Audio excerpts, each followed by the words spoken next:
মাদ্রাসায় জঙ্গি প্রশিক্ষণ দেয়, মাদ্রাসায় বলাৎকার হয়, আর মহিলা মাদ্রাসাগুলিতে যে কি হয় সেটা তো বলার অপেক্ষাই রাখে না। আবাসিক পোর্টাল থেকে ছুটে আসা একজন নর্তকীর কথা আপনাদেরকে এখন আমি শোনাবো। দেখো, দেশের আইন শৃঙ্খলা শান্তিপূর্ণ ভাবে বসবাস করতে চায় তাহলে এই মাদ্রাসা শিক্ষা বন্ধ করতে হবে। মাদ্রাসা শিক্ষাকে জেনারেল শিক্ষার মধ্যে আনতে হবে। আপনারা যারা বিয়াস বা আমাদের মতন এর থেকে বাস দিয়ে এমন হিটানোর দরকার যাতে শিবারি গোটা আমরা যা আছে সব জড়িয়ে উড়ে যায়।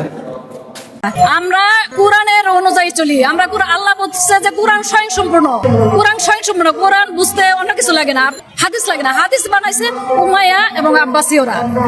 এরা হাদিস বানায় নিজের এই ধর্মটাকে ব্যবসা বানাইছে। কোরআন অনুযায়ী চললে তো ধর্ম ব্যবসা হইতে পারে না। ধর্মকে ব্যবসা করার জন্য এরা হাদিস তৈরি করছে নবীর নাম দিয়ে। আল্লাহ নিজে বলছেন এই কোরআনই হইছে সম্মানিত রাসূলের বাণী, সম্মানিত রাসূলের হাদিস। হাদিস হইল বাণী।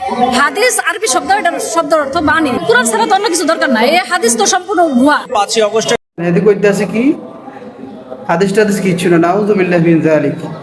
এদের ধরে এমন হিটানোর দরকার, বুঝলি, অন্তত 35 দিন পর্যন্ত এদের রিমান্ডার দরকার। যার এদের অস্থি মস্তি যা আছে শরীরে অঙ্গ প্রত্যঙ্গ সব জড়ি পড়ে যায়।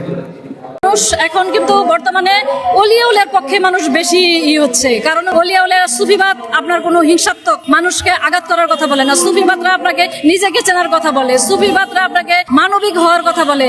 আর সুফিদের কাছ থেকে মানুষ কল্যাণ পায়, সুফিদের কাছ থেকে আর্থিক ভাবে যেভাবে হোক সহযোগিতা পায়। এখানে আর্থিক সহযোগিতা পায় এটা কি? হ্যাঁ, আমরা তো বুঝি রাত দিনে সহযোগিতা হয়, আর রাতের সহযোগিতা আর কি।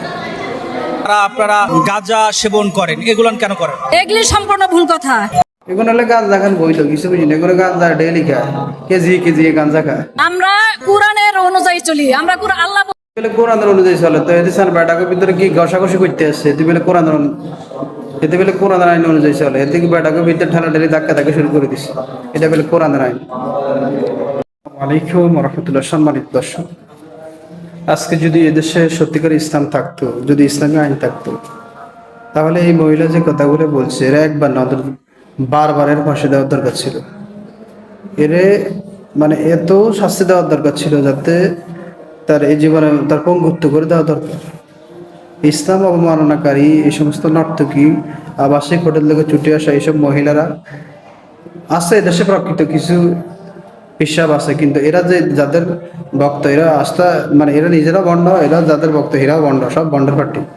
এদেরকে উচিত ইসলামী শাসন ব্যবস্থা কায়েম করে এদেরকে এমন শাস্তি দেওয়া যাতে এদের মানে মৃত্যুর আগ পর্যন্ত এই শাস্তি তাদের ভোগ করতে হয়।